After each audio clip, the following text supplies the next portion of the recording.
Jobs our parents had. Yeah, perfect. Okay. Teacher mode. I am your comadre Maria. And I am your comadre Lucia. And this is Comadres Adulting. Welcome everyone to Comadres Adulting, to episode 4. In this episode, we're going to be talking about the jobs our parents had. Hello, Maria. Hey, Lucia. How are you doing today? Hanging in there. We have a topic that we really want to talk about, and I think it's like super important. It's super close to our hearts. So we were actually inspired by an LA Times article. It's titled, "On the Shoulders of Our Parents, the Cooks, Nannies, and Gardeners, We've Traveled Far." Yeah. And it just really resonated with us. I think we really got to ponder and, became grateful for the work that our parents have done, right? Yeah.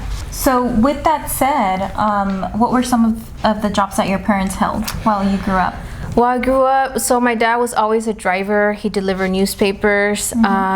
But since before I was born, my parents sold flowers on the freeway. They sold oranges, they sold peanuts, they sold cherries. So I actually grew up like packing all those stuff for them. And there was a lot of times when they would leave me behind with an auntie or an uncle. But I just really miss my parents, so I would rather go to work with them. So that was like what my mom did, and like in the holidays she still does that, and that's like when she makes a couple $1,000. Other things that my mom, like, I call her the side hustle queen because she really does. Yeah, you've seen her. We love these moms. Our queen. She sells rubber bands. She sells different types of food, flowers.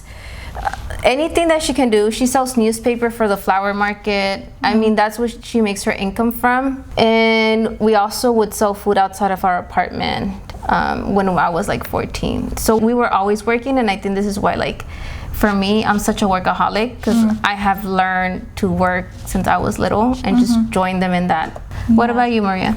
So when my dad first arrived here, he arrived by himself, and he would help my grandparents, I think, sew some things in like jeans.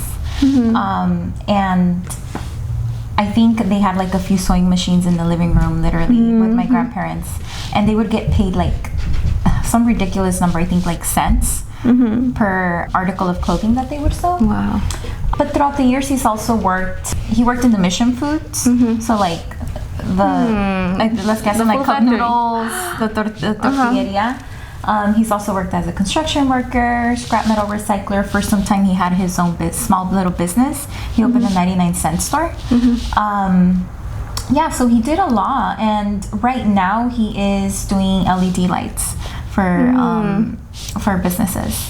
And then my mom, she's always been a domestic worker, so she's always worked in other folks' homes, cleaning houses, and she's even worked like in McDonald's before. Recently, she has around 15 to 20 years already being a home caregiver for the elderly. Yeah, you told me at the projects, right?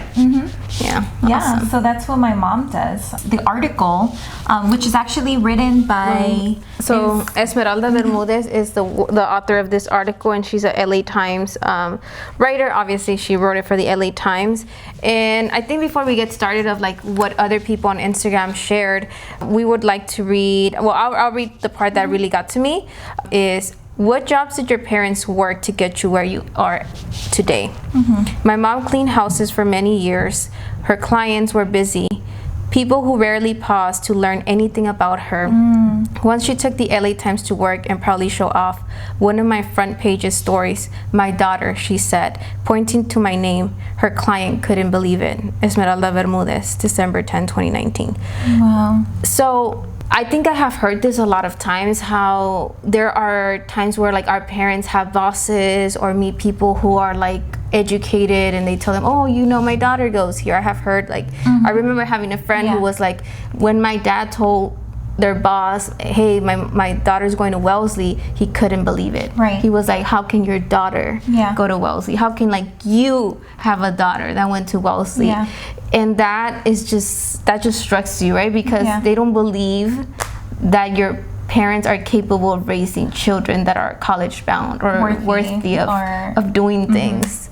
So that's what stuck to me. I don't know if you want to read the part that stuck to you. Yeah. So part of that stuck to me was a TV news anchor. Her name is Frances Wang, and she was just it's more comical, I think. Yeah. How she texted her mother that she had just posted her online regarding the jobs that she's had in the past. Her mom is like, "This is why I can't understand. You cannot even cook for yourself now. You only have one job, ha ha ha." While her mom held three jobs at a time, right? And I think that this blog is all about adulting. But like, if we really think about it, like, our parents have been adulting their whole lives, right? And they're like incredible at it. Our mothers were going from, or like our parents were going from job to job, and like we're cooking right away. And like for us, we meal prep because it's so difficult for us to cook every single day. While our moms have that habit of like cooking every single day. I mean, my mom by this age, she already had 2 children. 2 to 3 children. So I'm just like, whoa, like I can't imagine myself. Taking care of kids and taking care of yourself. Right. No, it's just so difficult. But with that said, we wanted to share some of the responses that we were able to get through Instagram. So I'll go ahead and share the folks who shared with me. Instagram name Black Man in Off shared that his dad was a security guard and his mom worked in the cafeteria. Vegan Patty shared that her dad worked as a trash truck driver. Patria Coffee shared that mom cleaned houses. Ena Susa shared that her mom actually had a few jobs, selling raspados, working in a factory, and also making children's dresses. Excess Churro XX shared that both of their parents work as custodial workers for LUSD. Banana Bread shared that her father worked in the downtown LA district alleys and is now a self-employed car detailer, and that her mom in the past took care of the elderly and is now a children's home visitor. Marv 1870 shared that his father worked as a factory operating worker, and mother cleaned houses and also babysat. And then do you want to share yours? 95 Dot, We Live in the Great, shared that their mom sold communion dresses at HP, so La Pacific, which is known here in South LA or in LA. Spanglish Money also shared that her mom worked in lunch lady, housekeeper. I believe the dad washed cars and was also working different factory jobs. Latinos on a Budget, dad worked as an electrician. We have BM Hernandez 12. One worked at Swap Meet, and then their dad worked at the shopping company. Also, they cleaned houses, and he went with them to help them wash toilets.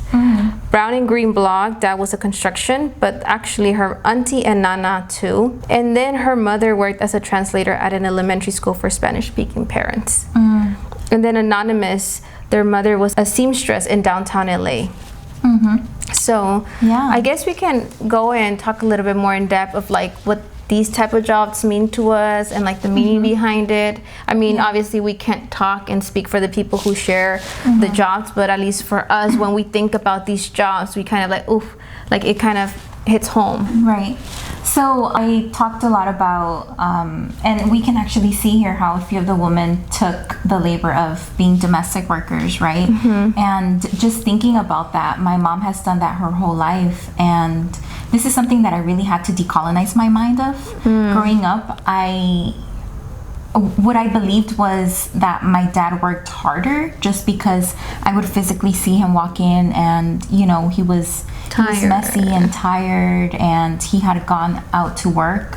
My mom did so too, but she worked at a home.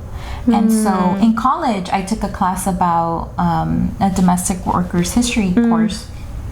We actually created like a digital timeline, did research, and delineated that history from inception to recent, with the recent wins that domestic workers have taken. And something that struck me was how invisible that labor is for women, right? Because it's something that, for example, it's not counted in the GDP, right? Normally, domestic workers work under the table, so they'll get paid cash, but it's not something that is reported at the end of the year, right? So in many ways, it's also done behind closed doors. And it's something that women are expected to do for free for their own families. Right. So when you do it for another person, you either take care of them or their children. I don't think that it's valued as much. But if you really pay attention, like that is the core of who's raising the next generation, right? So it just got me thinking a lot about the jobs that women, specifically immigrant women, do for our community and not our community, in affluent neighborhoods, right? Right, yeah. A lot of them are nannies or housekeepers. And I think that also shows, because I'm not really educated in that, but like with daycare, they don't have like benefits. Especially if you're working at a home, right? You're normally working under the table, you're paid cash on the low. You can't take sick days, because if you take a sick day and you're taking care of someone's child, then that means that parent can't go to work, right? So it's really hard for you to not only have those benefits, but even have the right, even if you don't get paid. I don't think you often make that choice. Right. Yeah. And also, I think that because I saw the type of jobs that my dad held, that really had an effect on me. I started thinking about labor in terms of money. So, growing up, if I wanted something new, like shoes or a new uniform, I would see the tag price and I would be like, damn, like this means my dad is out there hustling for 5 hours if I wanted an iPod. And I was like, no, it's not worth it. Like, no, I can live without this, actually. So I started thinking of labor in terms of that, and became conscious of what I asked from my dad. And I think that's beautiful, because it allowed me to have empathy, right? And to really put myself in his shoes, and not only be grateful for his work, but also honor it. And also being grateful for the opportunities that we have because of the jobs that they held, right? How maybe, I don't believe in the American dream at all. Like, I think it's something really hard to acquire from first generation immigrants, right? But I'm also very grateful that at least we, as first college generation students, get a chance to manifest the dreams that our parents didn't get a chance to do, right? I looked at the soft skills that my parents have, and they're amazing. Like my mom, she does so much for the family, and I can only imagine like how, not that she's not powerful, but how much more she would have taken advantage of, considering the opportunities that she would have had, like me. So that's so interesting. So I get joy in, and I know that my parents get joy in seeing me manifest like the dreams that they weren't able to. Right, which is like going to school, getting a good job. Yeah. Right. So at least for me, when I think about this, I think about it more of a financial. I think you see it in a very like feministic, domestic, historical. So when I think of like the jobs that our parents have had, I always think about it like in a financial stand. And I think of how these jobs give our parents no benefits. So I remember there was like a long time where my parents were still undocumented and we couldn't go to the doctor. Even now, sometimes my mom has to pay out of pocket to go to the dentist. And my mom has this mentality of like, look, my health comes first. So if I have to spend $1K on the dentist, I'm gonna spend $1K on the dentist. Yeah. It's a luxury that me and you, as people who have a job, who are given benefits, we don't really have to worry about that. The other thing is they have to pay into Social Security. They get deducted taxes. And what happens to that? Like they never see any money after they retired. If anything, a lot of our parents have this dream of going back to their country with whatever savings that they have had to build their homes. Build their homes, and like sometimes it's just 10K, 20K, 30K. And if we think of all the years that they've been here, if they would have been, provided with the 401K, if they would have been provided with benefits, even like at a 3, 4, or 5% return, they would have been taking like $100,000 home, 1 million home, and it's just so unfair how the system has taken advantage of them. And like I said, I think our parents have come to terms with like, hey, this is what it is. And I think they always think of like, at least here I have the opportunity to save something, because when they look back in their home country, especially with like their friends who have gotten deported, they're like, yeah, I would have not survived. Yeah, I will be living paycheck to, like, not even paycheck to paycheck, like plate to plate. Right. And I think they always see like the positive side of it. The other thing that I was talking to Maria about is like this gig economy, right? That boom, Uber Eats, Postmates, Amazon delivery. And it just baffles me, like bamboozles me, that a lot of our parents are working these jobs, right? Like Postmates earning $15 an hour, and someone who's investing in these companies are earning thousands of dollars just for clicking and moving their money from one bank account to another. And our parents are the ones doing the like labor, the ones who are like picking up the company, making the companies boom, and like their labor just goes unrecognized. It's just like something really sad, and at the same time something that motivates, I think, us to like start educating ourselves into like what can we do, because at the end of the day a lot of us are our parents' retirement accounts, and that's like a big responsibility we have. I'm just thinking about like the American dream, right? And I shared with you that when I graduated from Smith, like my dad wasn't able to go to my graduation because I'm fixing his papers now, but at that time he was undocumented, and it was like the Muslim travel ban and stuff like that. And I just didn't want to risk him going for my graduation. But I'm just thinking about that, like how he didn't even get a chance to see the fruits of his labor, at least in that celebration. Right, so it's so difficult, you know, coming here as first generation immigrants.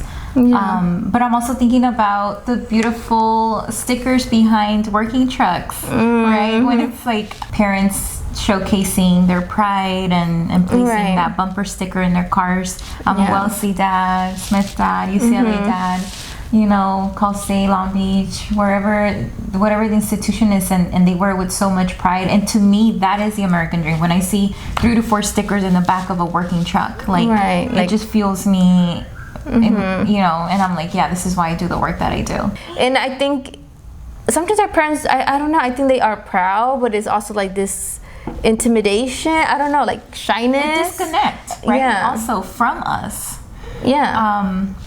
Like having certain conversations, you know, that's not to say that our communities and our families are perfect. Like there, unfortunately, like there is a lot of colorism, and we do a lot of that labor where we educate them. But like because I, you know, went to college and I took all these courses, I can now come back and sort of like have these discussions with you and show you my love through them, because if I love you, like that means that I'm going to educate you. Like that's part of the process. Yeah. Right? So we would like to close off with another excerpt of the LA Times article. And we will post it below too, so that y'all have access to it. It's a really good read. I really kind of teared because it was just so inspirational and connection. Miss Esmeralda Bermudez posted this question on Instagram. So, what jobs did your parents work to get you where you are today? Someone responded, Mom, clerical worker. Dad, construction worker. Me, Attorney General for the state of California. And she wrote, yes, that last one came from former Congressman and current California Attorney General Javier Becerra. Thank you everyone for watching. Again, this episode, we wanted to like spotlight like the jobs that our parents had. Like a lot of our parents are immigrants, and they like side hustle, and they have just done so much for this country that unfortunately like has forgotten about them day after day. And I think we as a generation coming up, we have the power to start shifting like and like defining our worth as a community. So thank you for watching. My name is Lucia. Thank you for sharing too. Yeah, thank you for sharing. Before I forget, thank you for sharing everyone who responded to our Instagram questions and posts. So my name is Lucia. And my name is Maria. And this was Comadres Adulting. Thank you for watching. Thank you for tuning in, everyone. If you have any questions, comments, or want to share your experience, please do so by emailing us at comadresadulting@gmail.com. I am your comadre Maria. And I am your comadre Lucia. And this was Comadres Adulting.